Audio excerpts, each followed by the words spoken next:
Hi friends, welcome to Indhu's kitchen. இன்றைக்கி நம்மளோட கிச்சனில் டக்குன்னு ஒரு 15 நிமிஷத்தில் செய்யக்கூடிய ஒரு டேஸ்டான சாஃப்டான தோசையும் அது கூடவே தொட்டு சாப்பிட்ற மாதிரி ஒரு அருமையான கார சட்னியும் எப்படி செய்கிறதுன்னு பார்க்கலாம். ஃபர்ஸ்ட் நம்ம தோசைக்கு மாவு ரெடி பண்ணிக்கலாம். அதுக்காக ஒரு பவுலில் மெஷரிங் கப்பில் 1 கப் அளவு ரவை சேர்த்துக்கிறேன். வறுத்தது வறுக்காதது எது வேணும்னாலும் யூஸ் பண்ணிக்கலாம். நீங்கள் எந்த கப்பில் 1 கப் ரவை எடுத்தீங்களோ அதே கப்பில் 1 கப் அளவு அவல் சேர்த்துக்கோங்க. திக்கானது தின்னானது எது வேணும்னாலும் நீங்கள் சேர்த்துக்கலாம். ரவை எடுத்த அதே கப்பில் 1 கப் அளவு தயிர் சேர்த்துக்கலாம்.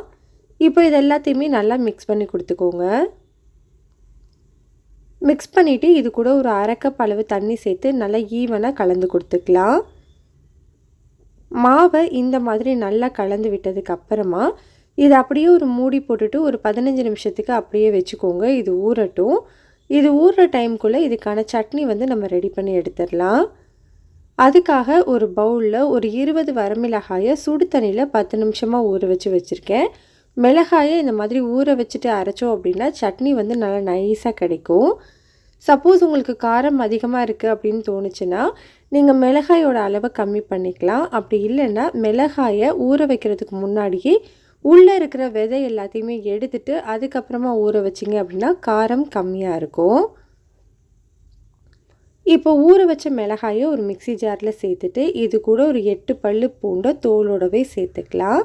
கூடவே ஒரு சின்ன துண்டு புளி, ஒரு 1/4 டீஸ்பூன் அளவு கல்லுப்பு சேர்த்துட்டு நம்ம மிளகாய் ஊற வச்ச தண்ணியவே கொஞ்சம் கொஞ்சமாக சேர்த்து நல்லா ஸ்மூத்தான சட்னியாக அரைச்சி எடுத்துக்கோங்க. இப்போ பாருங்கள், சட்னி இந்த அளவுக்கு நல்லா ஸ்மூத்தாக அரைப்பட்டிருக்கணும். இப்போ இது ஒரு பவுலுக்கு மாற்றிக்கலாம். ஒரு சின்ன பேனில் ஒரு 2 டேபிள் ஸ்பூன் அளவு நல்லெண்ணெயை நல்லா சூடுபடுத்திட்டு இந்த சட்னியில் சேர்த்துக்கோங்க. இந்த சட்னியில் நல்லா சூடான எண்ணெய் சேர்க்கும் போது அதோட பச்சை வாசனை எல்லாமே போயிடும். அதனால் நல்லா மிக்ஸ் பண்ணி விட்டுக்கோங்க.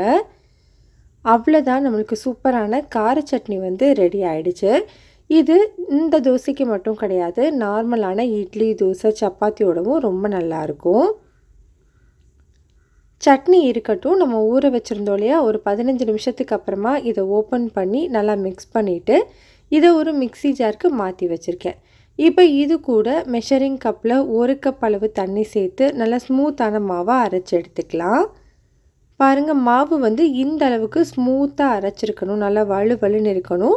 சப்போஸ் உங்களுக்கு தண்ணி எக்ஸ்ட்ரா தேவைப்பட்டுச்சு அப்படின்னா நீங்கள் சேர்த்துக்கலாம். இப்போ அரைச்சிருக்கிற இந்த மாவை அப்படியே ஒரு பவுலுக்கு மாற்றிக்கோங்க. மிக்ஸி ஜார் கழுவிட்டு இது கூட ஒரு 3/4 கப் அளவு தண்ணி சேர்த்து நல்லா மிக்ஸ் பண்ணி விட்டுக்கோங்க. இதோட கன்சிஸ்டன்சி நம்ம நார்மலான தோசை மாவு பதத்துக்கு இருந்தால் சரியாக இருக்கும். இப்போது இதுக்கு தேவையான அளவு உப்பு, ஒரு 3/4 டீஸ்பூன் அளவு தூள் உப்பு சேர்த்துக்கிறேன். இது கூடவே ஒரு அரை டீஸ்பூன் அளவு பேக்கிங் சோடா, ஆப்ப சோடான்னு சொல்லுவோம் இல்லையா, அந்த சோடா சேர்த்துக்கோங்க. இப்போ இது ரெண்டையுமே சேர்த்துட்டு நல்லா மிக்ஸ் பண்ணி கொடுத்துக்கலாம். ஆப்ப சோடா இல்லை அப்படின்னா நீங்கள் ஈனோ பவுடர் இருந்ததுன்னா அரை டீஸ்பூன் அளவு சேர்த்துக்கலாம். அவ்வளோதான், நம்மளுக்கு தோசைக்கான மாவு ரெடி ஆகிடுச்சு. தோசை ஊற்றுறதுக்கு கல் சூடுபடுத்திக்கோங்க. கல் சூடானதுக்கு அப்புறமா நம்ம ரெடி பண்ணியிருக்கிற மாவுலேருந்து ஒரு 1/2 கரண்டி அளவு மாவு எடுத்து கொஞ்சம் மொத்தமாகவே ஊற்றிக்கோங்க. அப்போ தான் தோசை நல்லா சாஃப்டாக கிடைக்கும்.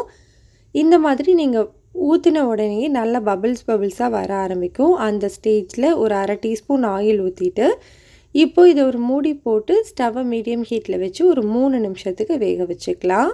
3 நிமிஷத்துக்கு அப்புறமா பாருங்கள், நம்மளுக்கு தோசை சூப்பராக ரெடி ஆகிடுச்சு. இதை திருப்பி போடணும்லாம் அவசியம் கிடையாது, அப்படியே எடுத்துடலாம். இதே மாதிரி எல்லா தோசையுமே ஊற்றி எடுத்துக்கோங்க. அவ்வளோதான், நம்மளுக்கு சிம்பிளான தோசையும் அதுக்கேற்ற மாதிரி ஒரு கார சட்னியும் ரெடி ஆகிடுச்சு.